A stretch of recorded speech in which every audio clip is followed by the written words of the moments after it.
मम वर्तमान वर्तन्ते मनुष्या पार्थ सर्वस। इस दुनिया में जो भी मनुष्य मात्र हैं वो मेरे ही रास्ते का अनुगमन करते हैं। क्या ये आतंकवादी किसका अनुगमन कर रहे हैं? हैं कि गोली मारी और भाग खड़े हुए? किसके रास्ते पर चल रहे हैं? हैं? अरे भगवान भी इस दुनिया में जब आता है तो यही कर्म करता है। क्या क्या कर्म करता है? कोई भी ब्रह्मा कुमारियों से जाके पूछो तुम्हारे लिए इस दुनिया में सबसे बड़ा आतंकवादी कौन है, तो वो किसको बताएंगी? अरे हमारे लिए पहले भी ओसामा बिन लादेन था। कौन था? ओ शाम आ गई, क्या सूरज दिखाई नहीं पड़ता, छुप गया, बिना लाए दिए नहीं छोड़ूंगा, ऐसे कहता है।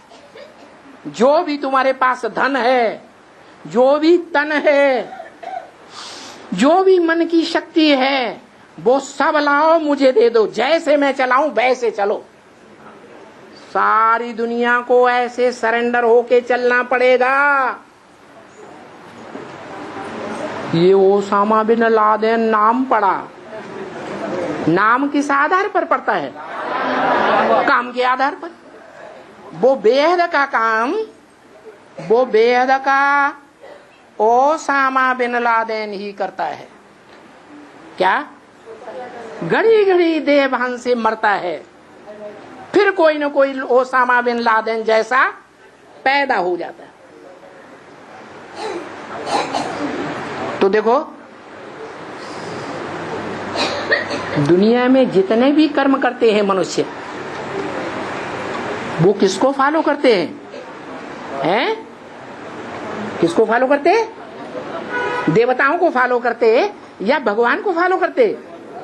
हाँ, भगवान को फॉलो करते। इसलिए भगवान के गुण अलग हैं और देवताओं के गुण, देवताओं के गुण में कहेंगे सर्वगुण संपन्न 16 कला संपूर्ण संपूर्ण अहिंसक मर्यादा पुरुषोत्तम। भगवान ये गुण धारण करता है। अगर वो सर्वगुण संपन्न बन जाए, देवता बन जाए, तो ये दुनिया में इतने अवगुणहीन भरे पड़े हैं, इनका खात्मा कौन करेगा? ये नरक की दुनिया खत्म होगी? नहीं होगी। तो देखो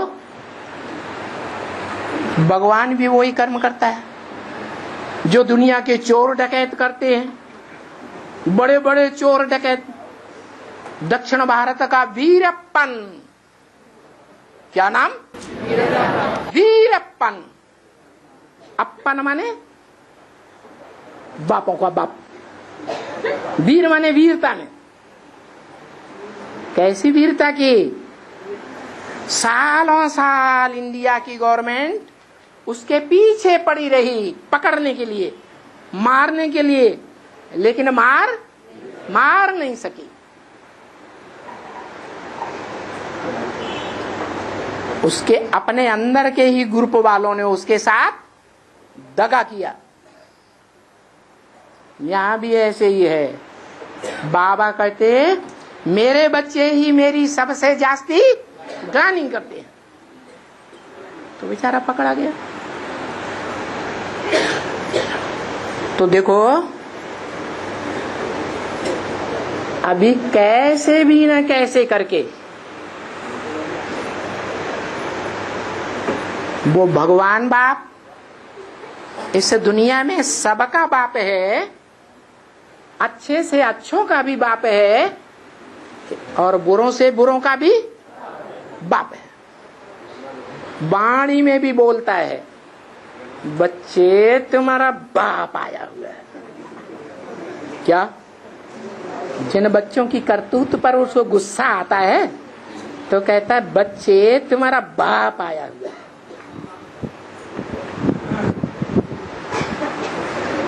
तो मतलब यह है कि उसमें देवताओं के ही गुण नहीं है, उसमें बड़े से बड़े इस दुनिया के जो पापी हैं, उनके भी अवगुण भरे पड़े हैं, क्योंकि वो देवताओं और असुरों सबका बाप है। तो बताओ, जो सबका बाप आया हुआ है तो राजधानी स्थापन करेगा या नहीं करेगा? कैसे भी करके। क्या बोला है? स्थापना तो हो ही जानी है, लेकिन बोला कैसे भी करके। मन कैसे भी करके क्या मतलब हुआ? सीधी उंगली से घी निकलता है या टेढ़ी उंगली करते हैं तब निकलता है? तो अगर नहीं निकलता है तो कैसे भी करके, टेढ़ी नजर करके, कर्मेंद्रियों से टेढ़ा काम करके, कैसे भी कैसे करके तुम बच्चों को पहले घर वापस ले जाएगा और तुम बच्चों को ही पहले नई दुनिया में भेजेगा। भेजेगा या नहीं भेजेगा? भेजेगा।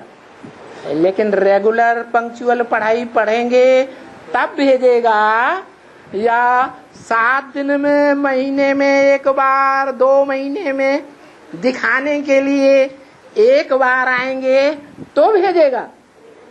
है? हाँ जी। तो बताया कैसे भी करके तुम्हारी राजधानी तो स्थापन करेगा ही।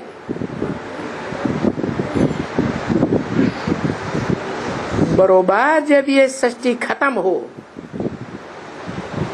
और सिर्फ नई दुनिया रह जाए,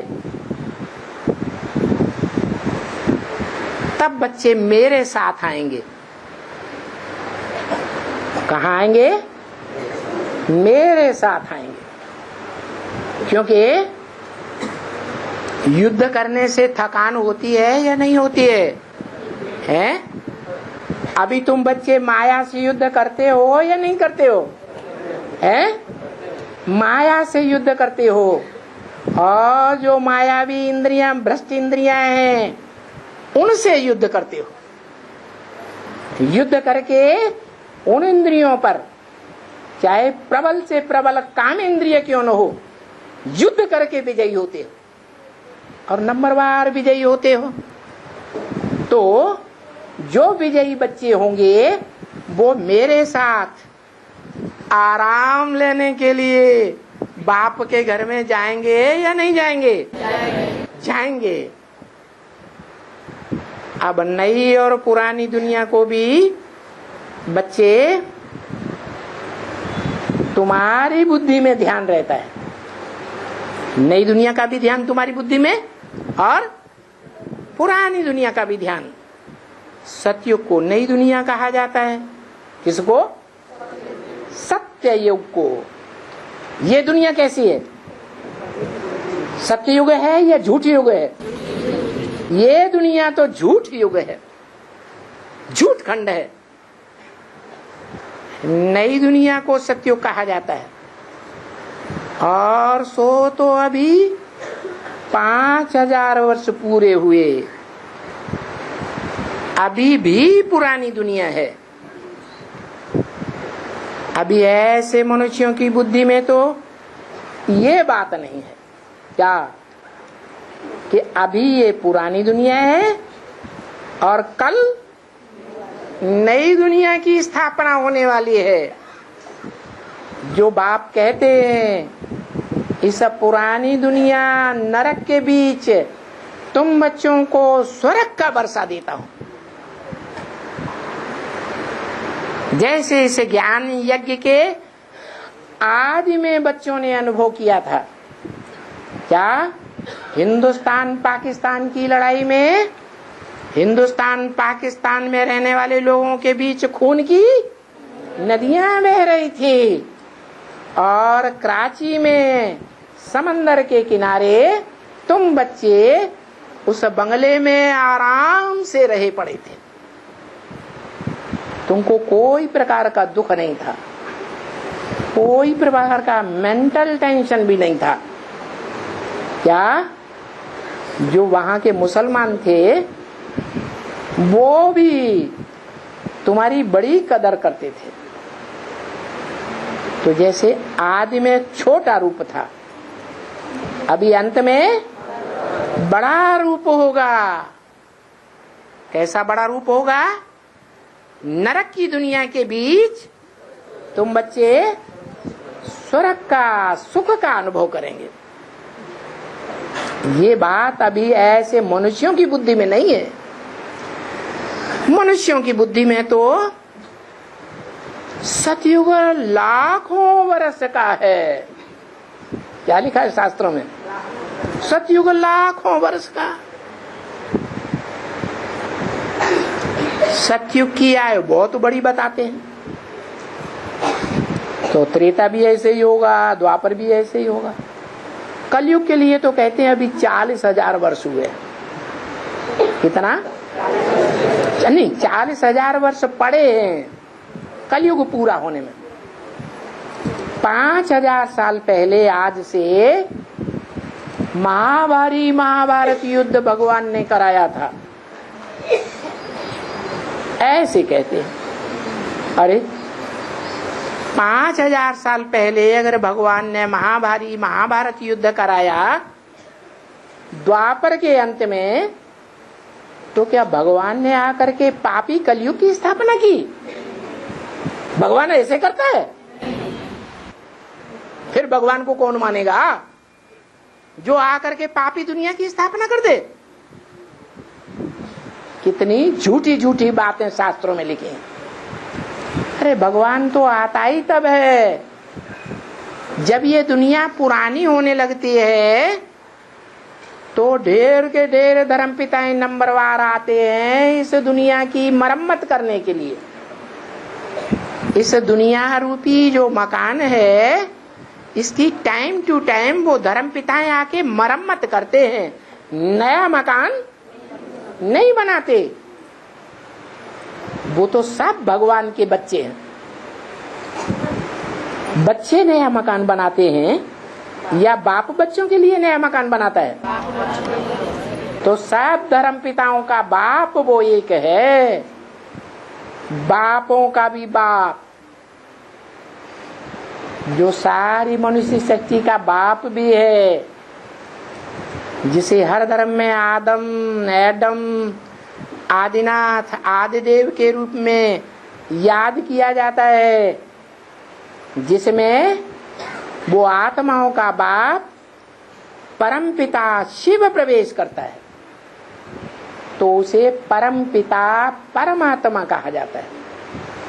ऐसे नहीं कहते परमात्मा परम पिता, कहते हैं? नहीं, ऐसे तो कभी नहीं कहते। शंकर शिव कहते हैं?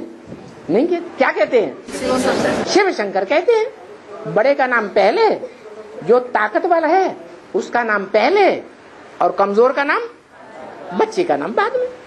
तो ऐसे ही है।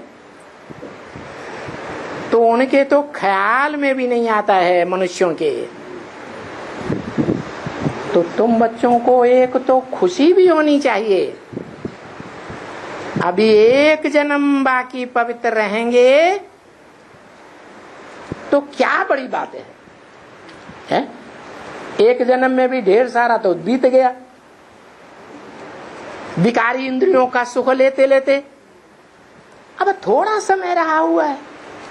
बाप कहते हैं विनाश सामने खड़ा हुआ है। महाभारत युद्ध सामने खड़ा हुआ है, खून की नदियां बहाने वाला। तो देखो, क्या पवित्र दुनिया का 21 जन्म का मालिक बनने वाला ऊंचे ते ऊंचा वर्षा नहीं लेंगे? वो हद के बाप होते हैं, वो हद के एक जन्म का वर्षा देते हैं। वो भी जीवन में सुरक्षित रहे या न रहे। और ये बेहद का बाप 21 जन्म का पक्का सुख शांति का वर्षा देते हैं, जहां नाम मात्र की भी दुख और अशांति होती ही नहीं। और ये भी बताते हैं कि 21 जन्म के आधार पर 63 जन्मों का भी तुम्हारा हिसाब किताब बन जाएगा। क्या? जिन आत्माओं ने पुरुषार्थ करके 21 जन्म में ऊंचे से ऊंचा पद हासिल किया है, जैसे 16,000 आत्माएं राजयोग सीख करके राजघराने में जन्म लेती आई, सतयुग के आदि से लेकर कलयुग के अंत तक।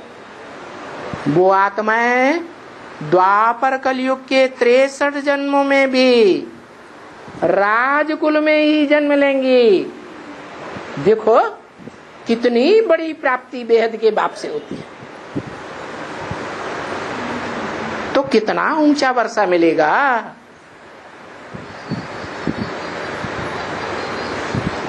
तो पक्का कर लेना चाहिए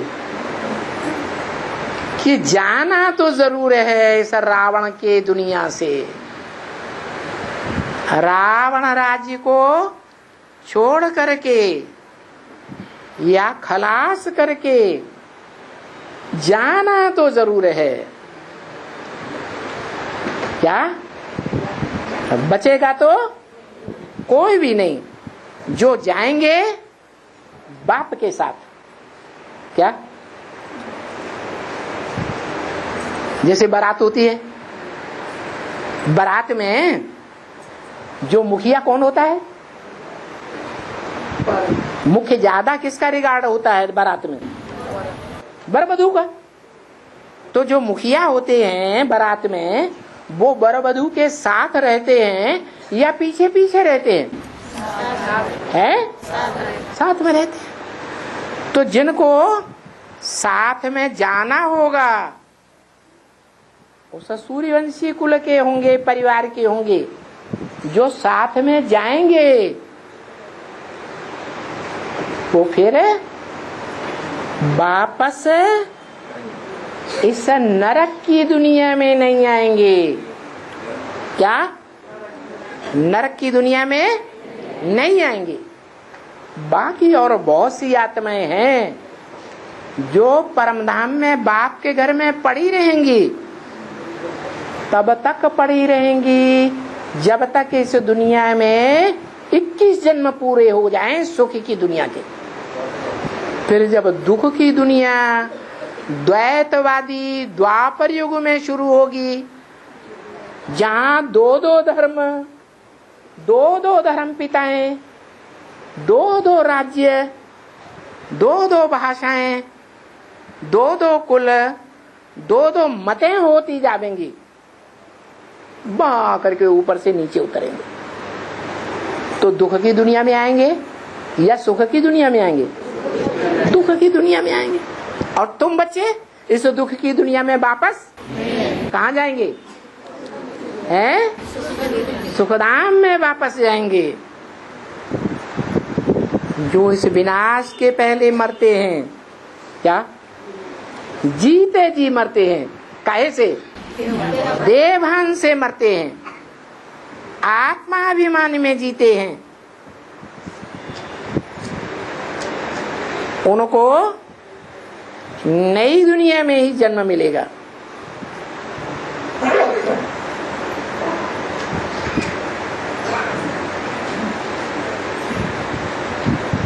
जो नहीं मरते हैं देवभान से, उनके लिए है, उनके लिए यहाँ जन्म लेना ही पड़ेगा। कहाँ? दुखदाई द्वैतवादी रावण राज्य की दुनिया में। परंतु इन बातों को उन लोगों के सामने तुमको उठाना नहीं चाहिए। क्या? उनके सामने ये बातें उठानी है कि तुम नरक में आएंगे जन्म जन्मांतर और हम स्वर्ग में जाएंगे, ऐसे कहना है? नहीं। हाँ, भगवान तो कह सकता है। भगवान ने तो गीता में भी कहा है, मूढ़ा जन्मनि जन्मने। मुझे साधारण तन में आए हुए भगवान को जो उस साधारण मनुष्य तन में नहीं पहचान पाते हैं, वो मूर्ख आत्माएं जन्म जन्मांतर इन पाप की योनि में ही जन्म लेते रहते। तो इन बातों को तुम आपस में भले बोलो, लेकिन उनके सामने ये बातें नहीं उठानी चाहिए। उठाना सिर्फ एक बात को चाहिए कि बाबा कहते हैं तुम सब धर्म वाले सतो प्रधान से तमो प्रधान बने हो। तुम सब धर्म वाली आत्माएं जो 2500 वर्ष के अंदर अंदर इस दुनिया में आई हो, कोई भी धर्म के हो, वो सब पहले आए थे तब सतो प्रधान थे। कैसे थे? सत्व प्रधान थे। कोई भी उस जन्म में आकर के दुख नहीं भोगा था। पहले जन्म में सबको सुख ही मिलता है, क्योंकि सत्य धाम से डायरेक्ट आत्माएं आती हैं, तो क्या अनुभव करेंगी?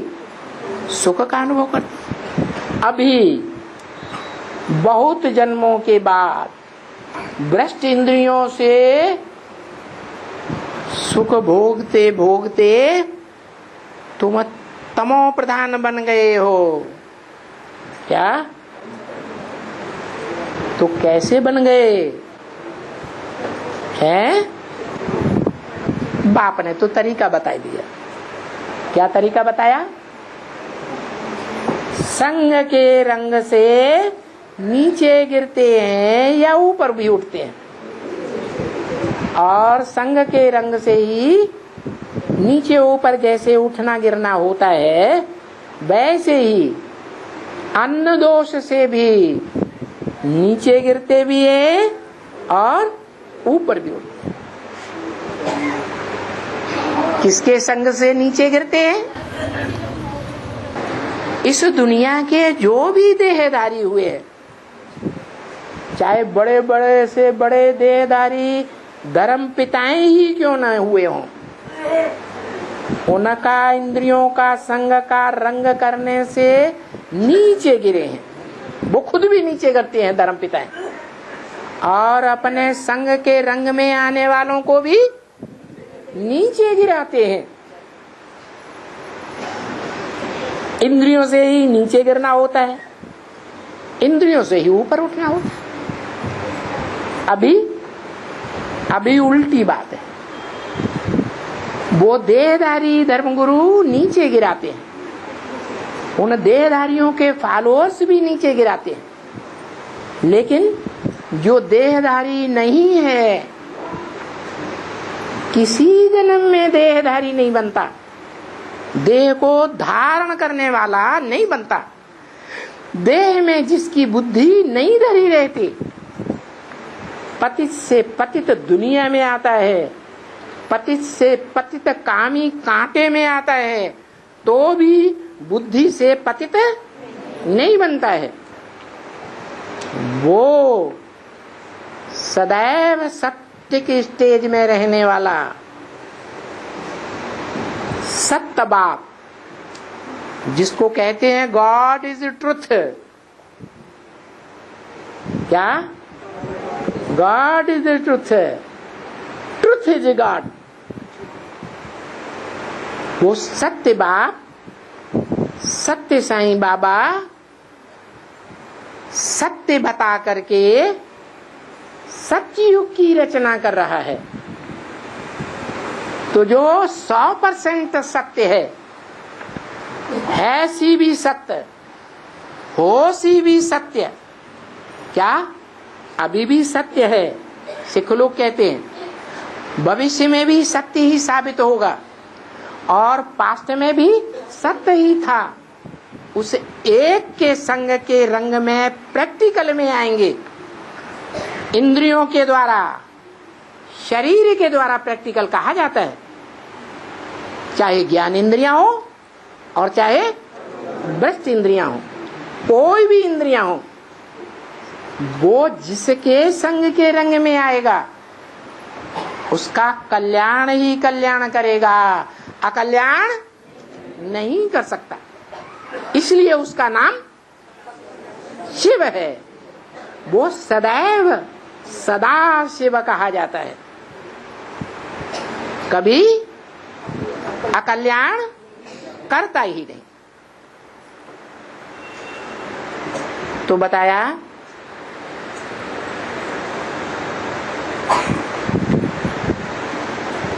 कि उस सत्ता का संग करेंगे पहचान करके। क्या पहचान करके? कि हम आत्मा बिंदु हैं, हमारी आत्मा का बाप ज्योति बिंदु है, ये पहचान करके। अरे बाप ज्योति बिंदु है, हम सब आत्माएं बिंदी बिंदी हैं, कैसे पहचानेंगे कौन सी बिंदी हमारा बाप भगवान है? पहचानेंगे? हैं? नहीं पहचान सकते। कब पहचानेंगे? अरे हमारी आत्मा भी जब शरीर छोड़ती है और जब तक दूसरा शरीर जन्म न ले, प्रत्यक्षता रूपी जन्म न ले, तब तक हम पहचान नहीं सकते कि ये आत्मा कौन है। पहचानते हैं? शरीर में आती है आत्मा निराकार तो पहचान होती है। ऐसे ही वो निराकार बाप परमपिता परमात्मा शरीर में आता है। जैसा गीता में कहा है, प्रवेश तुम, मैं प्रवेश करने योग्य हूं। तो कोई शरीर मुकर्ररत में प्रवेश करता है और फिर वाचा से वाणी बोलता है। ऐसी वाणी बोलता है जो हर धर्म के मनुष्यों को आज नहीं तो कल समझ में आ जाती है कि यही वाणी सच्ची है, यही ज्ञान सच्चा है, यही ज्ञान गॉड इज ट्रुथ के द्वारा सुनाया हुआ है। इसलिए मुरली में भी बोला, पता कैसे चलता है इनमें बाप भगवान है? जब ज्ञान सुनाते हैं, ऐसा सत्य ज्ञान सुनाते हैं जो सबके दिल के अंदर बैठ जाता है। बैठता जरूर है, भले बाहर से अपोजिशन भी करते रहे, क्योंकि दुनिया के रंग में रंगे हुए हैं इसलिए अपोजिशन करते हैं। लेकिन एक टाइम ऐसा जरूर आता है कि वो याद करते हैं कि यही बातें सत्य थी, हमने बड़ी भारी गलती की कि हमने मानने से इनकार कर दिया। बाप भी कहते हैं मेरे 3 प्रकार के इस दुनिया में बच्चे हैं। कैसे? 3 प्रकार के बच्चे हैं। मैं सत्य धाम का, सुख धाम का रास्ता बताने वाला पंडा हूं, बेहद का। तो मैं पंडा जो रास्ता बताता हूं, उस रास्ते के ऊपर जो चल पड़ते हैं सच्चा मान करके, वो मेरे बच्चे, पंडा के बच्चे पांडव कहे जाते हैं। जैसे ब्रह्मा के बच्चे ब्राह्मण कहे जाते हैं, विष्णु के बच्चे वैष्णव कहे जाते हैं, शिव के बच्चे शैव कहे जाते हैं। एक मात्रा फॉलोअर के अर्थ में बढ़ती है। ऐसे ही जो मैं सारी दुनिया का एक ही सच्चा पंडा हूं, सत्य धाम ले जाता हूं,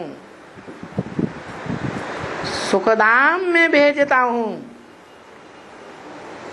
मुझे पंडे को फॉलो करने वाले पांडव कहे जाते। एक मात्रा बढ़ती।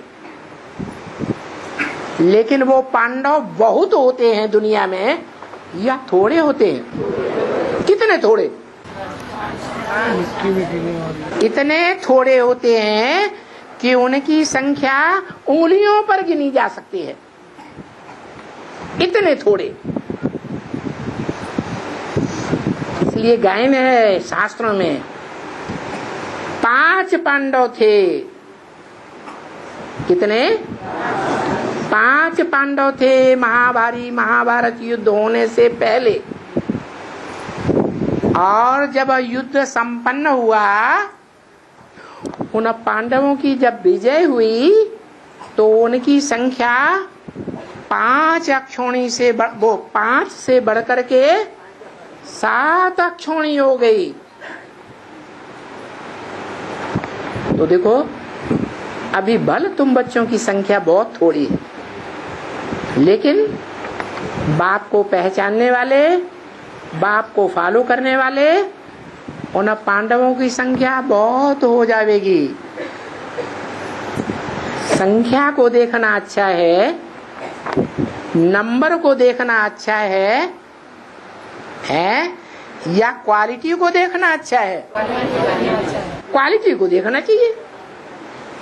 तो कभी मायूस नहीं हो जाना कि हम तो बहुत थोड़े हैं और हमारा जो सख्त विरोध करने वाले हैं वो कौरवपति, क्यों कहा कौरवपति गांधी जी को? कुरु माने करो करो, तुम करोगे तो होगा, तुम नहीं करोगे तो नहीं होगा। ऐसे अहंकार में रहने वाले कुरु के बच्चे कौरव कहे गए। क्या? तो देखो आज की कौरव गवर्नमेंट इसको फॉलो करती है कुरु को फॉलो करती है। करो और राम राज्य स्थापन करो। गांधी जी क्या कहते थे? राम राज्य स्थापन करके छोड़ूंगा। अरे अशोक का राज्य स्थापन हुआ तो अशोक ने लड़ाई लड़ी फिर राजाई की। जो युद्ध करेगा जीतेगा तो राजाई प्राप्त करेगा। राम राज्य स्थापन करेगा तो राम करेगा या कोई दूसरा करेगा? तो ये बुद्धि में नहीं आता कौरवों को क्या कि राम राज्य स्थापन करने वाला तो राम ही होना चाहिए, वो राम नहीं जो त्रेता का राम गाया हुआ है शास्त्रों में। वास्तव में उसकी कोई हिस्ट्री भी नहीं है। वो उस राम की बात है जिस राम की याद में दुनिया में याद में रहने वाले, योग में रहने वाले सारे योगी जन अतीन्द्रिय सुख में रमण करते हैं। जो शास्त्रों में गायन है, अतीन्द्रिय सुख पूछना हो तो गोप गोपियों से पूछो, तो उसका नाम राम पड़ा। रम्यते योगिनो यस्मिनेति राम, जिसमें योगी लोग याद करने वाले रमण करते हैं अतीन्द्रिय सुख में, वो राम। कोई देहधारी राम की बात नहीं है, उस राम की बात है जो त्रेता में भले भक्तों ने राम कहा, लेकिन बाप कहते हैं वो राम जिसमें मैं प्रवेश करता हूं। जिस साकार और निराकार रूप को सारी दुनिया याद करेगी, वो राम प्रैक्टिकल में तुम बच्चों का साथ लेकर के राम राज्य स्थापन करता है। जो कहते हैं हम राम राज्य लाएंगे, हम स्वर्ग लाएंगे, बड़े बड़े पोस्टर छपा देते हैं, पोस्टरों में चित्र छपा देते हैं, कुमारका दादी ऊपर शंकर जी, बीच में जानकी दादी विष्णु जी, उसके नीचे गुलजार दादी ब्रह्मा, त्रिमूर्ति हो गई। ये तीन मूर्ति रूपी शरीर के जो कपड़े हैं वो उनके द्वारा जो ऊपर शिव ज्योति बिंदु रख दिया पोस्टर में, वो राम राज्य स्थापन कराता है। किनके द्वारा? इन तीन मूर्तियों के द्वारा। अरे क्या जो ये अहंकार में रहता है कि ब्रह्मा बाबा तो चले गए जिसमें भगवान आता था, अब राम राज्य कौन स्थापन करेगा? है हम स्थापन करेंगे। है तो ये अहंकार हुआ या नहीं हुआ? है भगवान के सिवाय इस दुनिया में स्वर्ग कोई स्थापन ही नहीं कर सकता। तो भगवान बाप पंडा बन के आता है, पंडा के बच्चे पांडव, और जो अहंकार में रहते हैं करने के कि करो करो करो, ये मकान बनाओ, ये महलमानियां बनाओ, ये करो करो करने वाले ये कुरु की औलाद कौरव हैं, जो अहंकार में आकर के तन बल धन बल जन बल का आसरा लेकर के लोगों को मात्र दुखी करते हैं। क्या रावण राज्य स्थापन करते हैं, राम राज्य स्थापन नहीं कर सकते। मिसाल मौजूद है इंडिया में, अंग्रेजों के राज्य में अच्छा राज्य चलता था, कायदे कानून अच्छे चलते थे, या अभी अच्छा राज्य चलता है?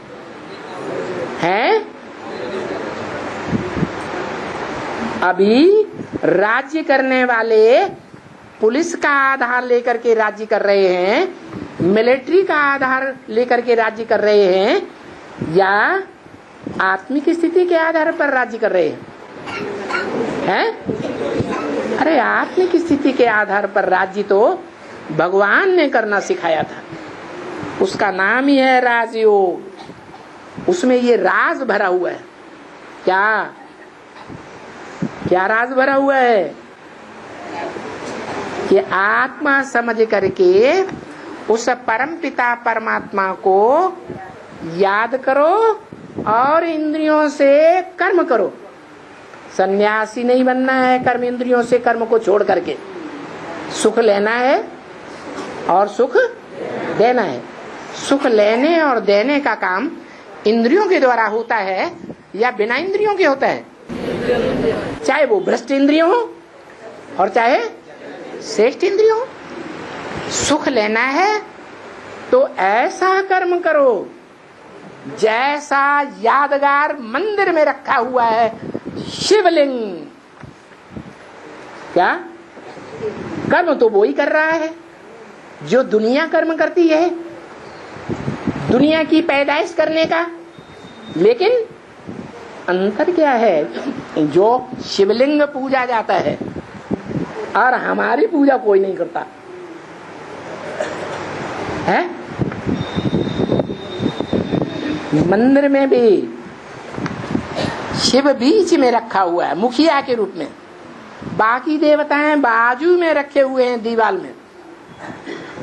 वो सब किसकी याद में बैठे हैं? एक ऊंचे ऊंचे शिव की याद में बैठे, जो शिवलिंग बीच में मुखिया के रूप में रखा हुआ है। वो निराकारी स्टेज का प्रतीक है, उसका नाम शिवलिंग है, शंकर लिंग नहीं। क्यों? क्योंकि शंकर की मूर्तियां मिलती हैं। क्या मूर्ति माने? मूर्तिमान साकार या निराकार? साकार। साकार जो है वो साकारी स्टेज में ही रहता है। अगर उसमें 100% वो निराकार बाप प्रत्यक्ष नहीं हुआ है तो कब प्रत्यक्ष होता है? जो गायन है महाशिवरात्रि। कैसी अज्ञान अंधकार की रात्रि दुनिया में? बड़े ते बड़ी अज्ञान अंधकार की रात्रि। जिस अज्ञान अंधकार में दुनिया के बाहरी दुनिया के सब डूबे हुए है ही पहले से, लेकिन भगवान बाप आकर के गुप्त रूप में जो ज्ञान सुनाता है, राजयोग सिखाता है, उस ज्ञान को सुनते तो हैं दूसरों को भी सुनाते हैं, लेकिन सुनने सुनाने वालों को एवरलास्टिंग, मृत्यु पर्यंत तक के लिए पक्का निश्चय हो जाता है, चाहे वो बेसिक ज्ञान लेने वाले हों, चाहे एडवांस का ज्ञान लेने वाले हों, उनको पक्का निश्चय बुद्धि बनते हैं नहीं बनते। तो निश्चय बुद्धि नहीं बनते, बाप के ऊपर निश्चय ही पूरा नहीं हुआ तो बाप के बच्चे कहे जाएंगे? उनको बाप का बच्चा नहीं कहेंगे। जो आज निश्चय बुद्धि हुए और कल अनिश्चय बुद्धि हो जाते। निश्चय बुद्धि विजयते, उनका अंतिम अंजाम क्या होगा? विजयते। और अनिश्चय बुद्धि विनश्यते, भाग जाएंगे। तो विनाश हो गया, मर गए कि बाप के बच्चे बने रहे? मर गए। तो मृत्युलोक में है या अमरलोक में है? मृत्युलोक के वासी हैं या अमरलोक के वासी? देवता बन गए, मृत्युलोक के वासी है। लेकिन महाशिवरात्रि जब होती है तब का ये गायन है क्या? जो इन आंखों से देखे, क्या? जो इन आंखों से देखे, जो इन कानों से दो शब्द भी सुने, हैं? उनकी बुद्धि में, उनकी आत्मा में पक्का निश्चय मृत्यु पर्यंत तक के लिए बैठ जाए। जो पाना था सो पा लिया। इच्छा मात्रम अविद्या, पक्की आत्मा बन गई। इच्छाएं कब तक जागृत होती हैं? जब तक देह भान है तो इच्छाएं जागृत होती हैं। क्या? पीना है, ज्ञान जल पीना है, और ज्ञान चाहिए और चाहिए। हमें अपने जन्मों का, अपने पार्ट का रंगमंच पर क्या क्या पार्ट बजाया, जन्म जन्मांतर चोले धारण करके हम आत्मा ने क्या पार्ट बजाया, हमने जाना ही नहीं। हमें अभी जानना है। तो अधूरे पार्टधारी है या संपूर्ण पार्टधारी हैं? अधूरे हैं। तो देखो, ऐसी महाशिवरात्रि कि जब बाप इस दुनिया में प्रत्यक्ष होते हैं, किस तरह? जैसे बच्चा गुप्त गर्भ से बाहर आता है तो माँ बाप भी पहचानते हैं कि बच्चा पैदा हुआ। पड़ोसी भी, आवाज आती है कानों में हुआ हुआ तो पहचान लेते हैं पड़ोस में बच्चा पैदा हुआ। इसी तरह गांव वाले, जनपद वाले, देश वाले जैसे जैसे उस बच्चे के काम तीव्रतर होते जाते हैं वैसे वैसे सब पहचानते जाते हैं। ऐसे ही वो भगवान बाप शिव जो सर्व आत्माओं का बाप है, वो इस दुनिया पर महाशिवरात्रि में प्रत्यक्ष होता है। जिस बड़े ते बड़ी अज्ञान रात्रि में सारी दुनिया अज्ञान अंधकार में डूब जाती है। बाहर की दुनिया वाले भी, बाप के वो बच्चे जो छोटे छोटे बच्चे हैं, बेसिक नॉलेज लेने वाले बच्चे भी, जो अम्मा को तो पहचानते हैं, जैसे छोटा बच्चा माँ को जानता है, अम्मा अम्मा करता है, उसे पूछो तुम्हारे बाप का नाम क्या है तो शिशु जवाब देगा? नहीं देगा। वो बच्चे माँ को तो पहचानते हैं लेकिन बाप को नहीं पहचानते। ऐसे बेसिक ज्ञान में चलने वाले बच्चे वो भी ज्ञान लेते हैं, वो भी अज्ञान अंधकार की रात्रि में। और जो अपन को ऊंची पढ़ाई पढ़ने वाले कहते हैं कि हम एडवांस के बच्चे हैं, एडवांस पढ़ाई पढ़ रहे हैं, वो भी अज्ञान अंधकार में है।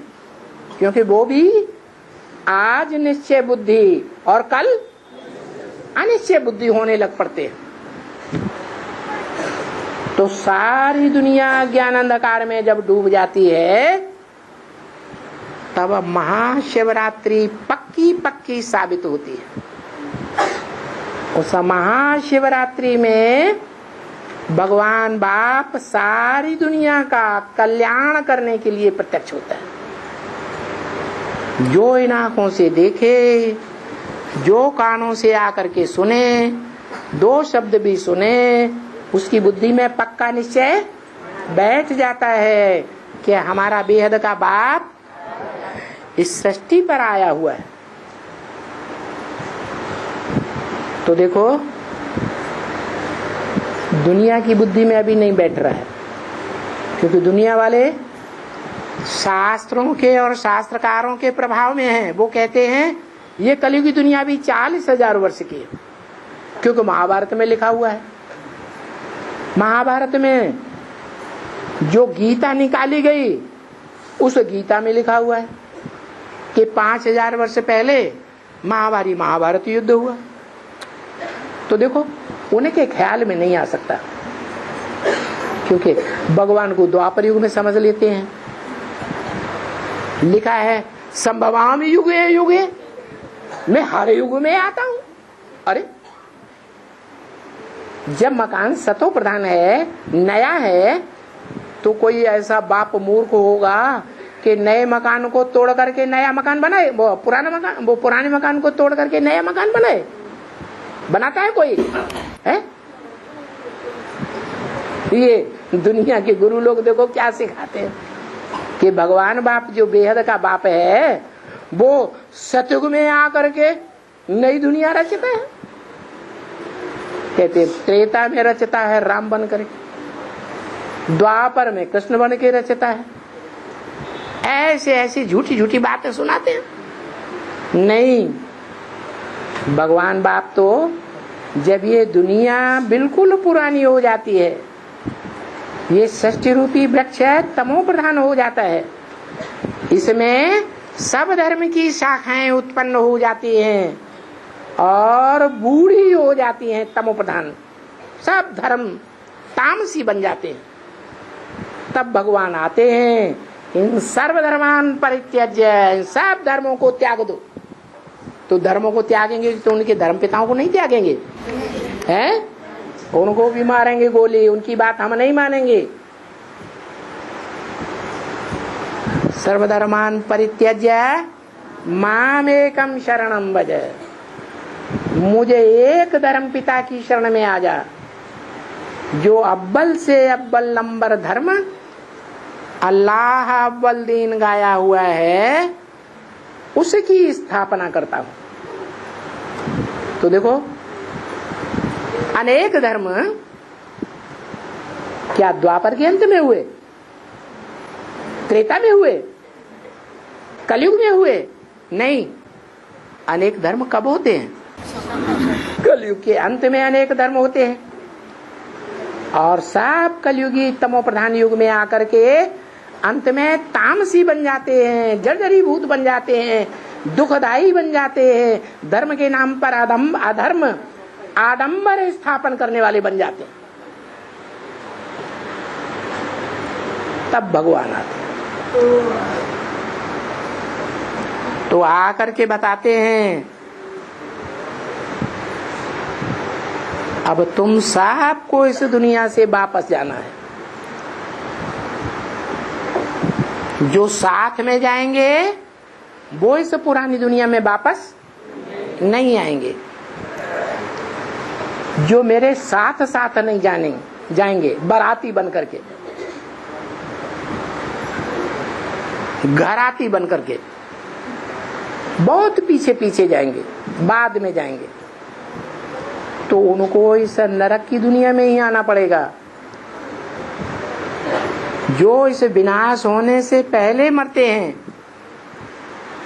क्या दुनिया का विनाश होने से पहले ही मर जाते हैं शरीर छोड़ करके, उनको फिर यहाँ जन्म लेना पड़ता है। क्या? उनको फिर इसी पुरानी दुनिया में जन्म लेना पड़ता है। उस बात को उन लोगों को नहीं बताना चाहिए। एक बात बताओ कि तुम जब आए थे सप्तधाम से, सोल वर्ल्ड से, तो तुम सतो प्रधान थे। सतो प्रधान से अभी तमो प्रधान बने हो, सुख भोगते भोगते इंद्रियों से।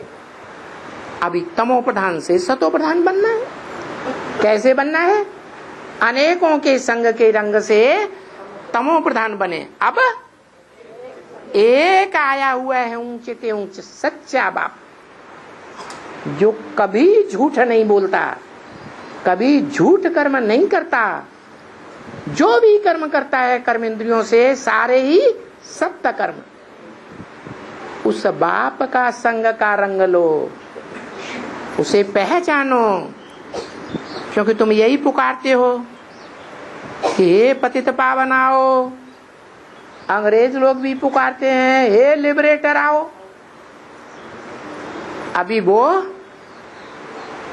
अर्थ बड़ा सहज है कि जो दुख है या जो रावण राज्य है, रावयते लोकान, लोगों को रुलाने वाला राज्य है, उससे हे भगवान आकर के लिबरेट करो, छुड़ाओ। अभी रावण तो इस दुनिया में कोई नहीं है जिसको 10 शीश हो।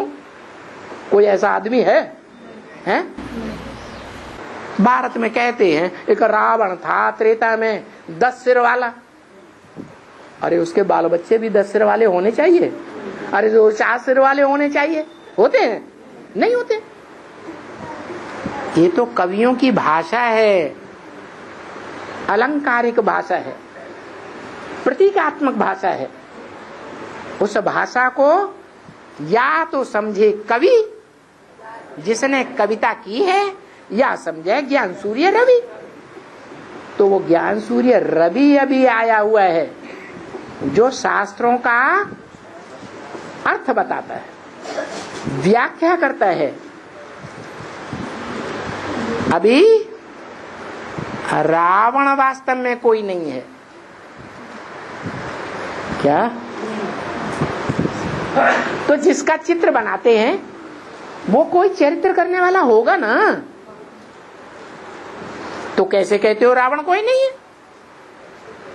जरूर रावण कोई हुआ ना। हाँ हुआ, लेकिन वो रुलाने वाले 10 धर्म हैं दुनिया के बड़े बड़े, जो इस दुनिया में भगवान को उड़ाए देते हैं। कहते हैं कि भगवान तो सर्वव्यापी है। क्या? रावण के 10 सिरों में भी भगवान व्यापक है। अरे माने भगवान क्या बन गया? रावण बन गया। उस रावण की भी कोई राजधानी होती है? दिखाते हैं लंका में रावण की राजधानी थी। लंका में क्यों? लंका भारत के नजदीक एक ऐसा द्वीप है कि जब रामायण की रचना हुई वाल्मीकि के द्वारा या तुलसीदास के द्वारा, उस समय आज से 500 साल पहले ना अमेरिका का लोगों को पता था, ना ऑस्ट्रेलिया का पता था, ना ये पता था कि दुनिया गोल है। तो उस समय जब भारत के दक्षिण में नजदीक में एक टापू था जो सागर से घिरा हुआ था, और शास्त्रों में ये लिख दिया कि राम भारत में थे और रावण वो समंदर से घिरे हुए टापू में उसकी राजधानी थी। अब हम तो जानते हैं कि सतयुग त्रेता में जब स्वर्ग था तो दुनिया में एक भारत खंड ही था, कोई दूसरा धर्म खंड नहीं था, दूसरा राज्य नहीं था, दूसरा धर्म नहीं था, दूसरी भाषा नहीं थी। फिर क्या हुआ? जब से ये अनेक सिर वाला रावण आना शुरू हुआ, कामी, इस्लामी, क्रोधी क्रिश्चियंस, जिन्होंने गुस्से में आकर के सारी दुनिया को नष्ट करने वाला बारूद बना लिया। कौन सा बारूद है? Atom bomb. इतना क्रोधी है, क्रोध आता है तो आदमी अपने घर के बर्तन ही फोड़ने लगता। इतना क्रोधी बन गए कि जिस डाल पर बैठे हुए हैं वही डाल काटना शुरू कर दिया। जिस दुनिया में बैठे हुए हैं उसी दुनिया को नष्ट करने का सामान तैयार कर लिया। तो महाक्रोधी, महाकामी, महालोभी मुस्लिम जो पश्चिमी देशों से, रेगिस्तान से आए, जहां उनके देश रेगिस्तान में कुछ भी पैदा नहीं होता था, उन्होंने सुना कि भारत बहुत धनी है, बड़े माल पैदा होते हैं वहां। बस ढेर की ढेर जनरेशन बनाई। कैसे? काम विकार से विविचारी बन करके। इतना विविचार होता था कि बहनों बहनों में भी शादी कर लेते थे। आज भी भारत का जो विदेश माना जाता है, विदेश दक्षिण भारत, वहां आज भी ये परंपरा चल रही है। क्या? बहन से शादी कर लेते, भांजी से शादी कर लेते, भतीजी से शादी कर लेते। तो देखो, ऐसी आत्माएं जब जनरेशन बहुत बढ़ जाती है उनके परिवार की, धर्म की, और खाने के लिए रेगिस्तान में कुछ भी पैदा ही नहीं होता, तो उनकी नजर भारत के ऊपर जाती है। बहुत सोना चांदी है वहां मंदिरों में। बस बड़ी बड़ी सेनाएं बनाई अपनी जनरेशन की, और भारत में आकर के बड़े बड़े आक्रमण किए। कैसे आक्रमण? जैसे आज के लुटेरे डकैत आक्रमण करते हैं परिवारों में। क्या करते हैं? सिर्फ धन ही उठा के ले जाते हैं कि बीवी वाले बच्चों को भी सत्यानाश करके जाते हैं, उनका भी सत्यानाश कर देते हैं। ऐसे ही लोभ के वशीभूत होकर के उन्होंने ऐसे ऐसे जघन्य अपराध भारत में आकर के किए। तो लोभी हुए ना कि नहीं हुए? इसी तरह मोही आर्य समाजी, जिनकी गवर्नमेंट भारत में लंबे समय तक चली, कांग्रेस गवर्नमेंट, हमें वोट चाहिए। तुम चाहे कोई धर्म को मानो या ना मानो, हमको क्या करो, हमको तुम अपना वोट दे दो, हमारी कांग्रेस गवर्नमेंट के भांति बन जाओ। मना अपना परिवार बढ़ाते हैं। ये नहीं देखते कि जो परिवार हम बढ़ाते हैं उस परिवार में भ्रष्टाचारी लोग आ रहे हैं या श्रेष्ठ आचरण करने वाले आ रहे हैं। वो शिष्टाचारी नहीं होते हैं, वो जहां देखी तबाह बरात वहीं बिताई सारी रात।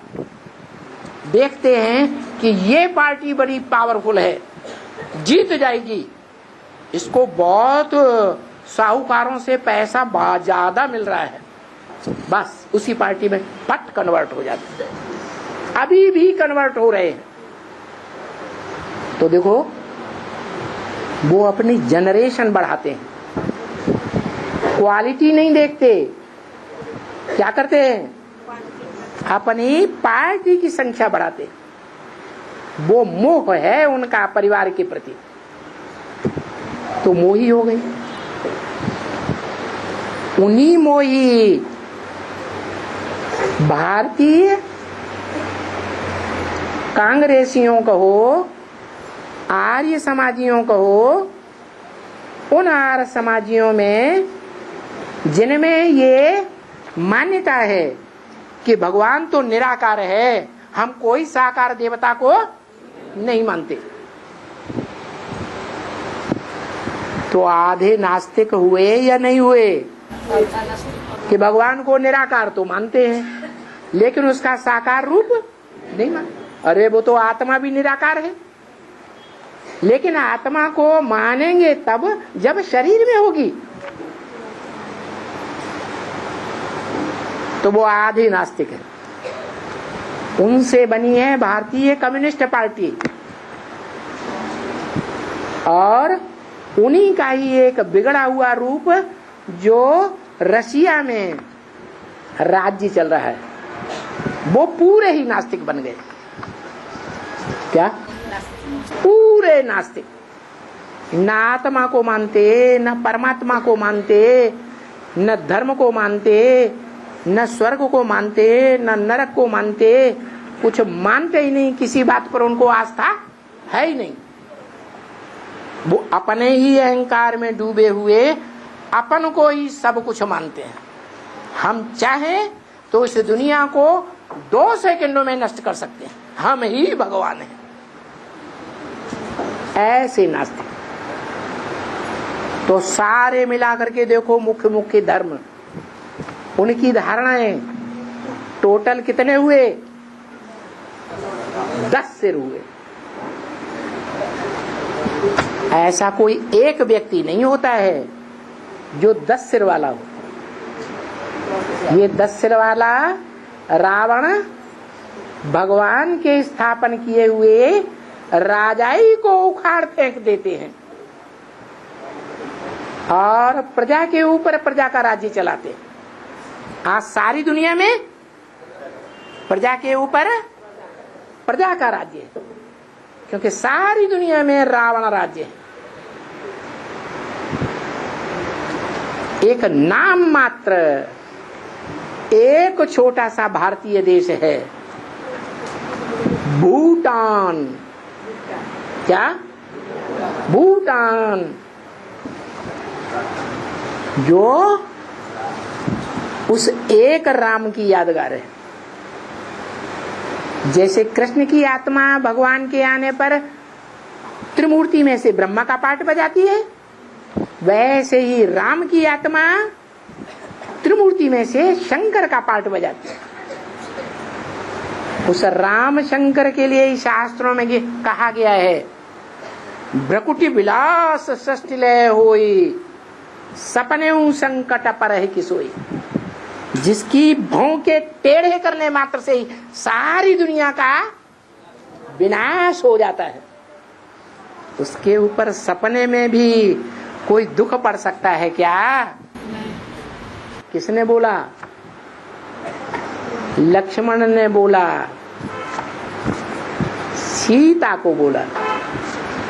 क्या?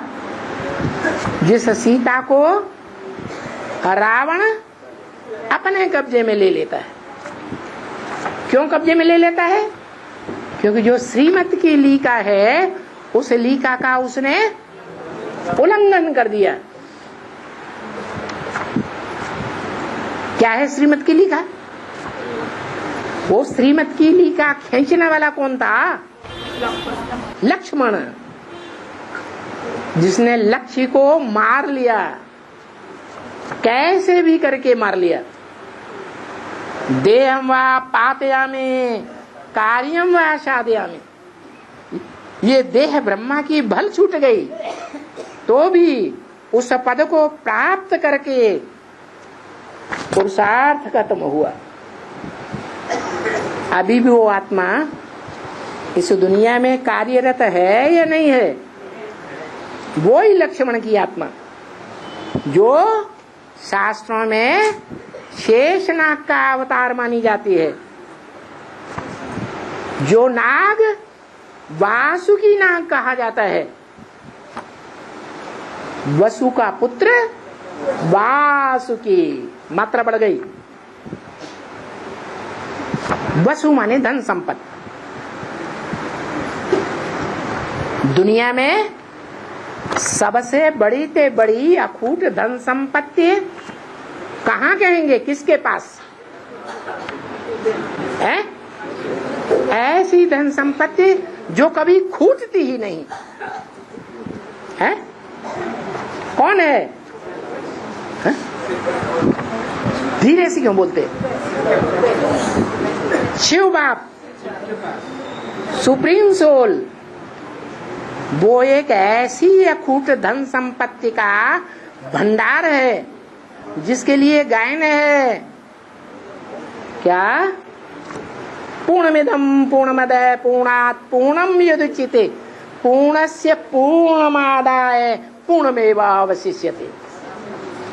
वो ऐसी अखूट धन संपत्ति है ज्ञान की कि उस ज्ञान को पूरा कोई उठा ले तो भी वो पूर्ण ही बचता है, उसमें खूटने का सवाल है ही नहीं। वो है वसु। शास्त्रों में उसको कह दिया वसुदेव। कैसा देवता? वसुदेव।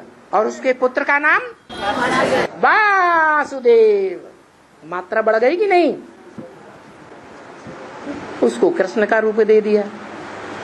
रूप देने वाले ये नहीं जानते हैं कि वो संगम युग का कृष्ण है 16 कला संपूर्ण या सतयुग का 16 कला संपूर्ण है, ये बेचारों को पता नहीं। अब तुम बच्चों को तो पता चल गया। जो कृष्ण का यादगार है भगवान के रूप में, भगवान का साकार स्वरूप, असली भगवान जो निराकार शिव है, उसके बाद जिसका नाम आता है उसको बाप ने बताया। Next to God is Krishna. क्या? गॉड माने भगवान के बाद अगर किसी का नाम है तो कृष्ण, लेकिन सतयुग का कृष्ण नहीं। कौन सा? Sangam Yugi Krishna. Next to God is Prajapita. Prajapita जो है वो गॉड के बाद दूसरा नंबर दुनिया में। Next to God is Narayan. God के बाद दूसरा नंबर किसका? नारायण। जो नर से नारायण बनता है। क्या? हाँ, वो सतयुग का पहले जन्म का नारायण नहीं। और next to God is Shankar. तो बताओ नेक्स्ट टू गॉड एक होगा या चार चार होंगे? एक ही होगा। समझने की बात है।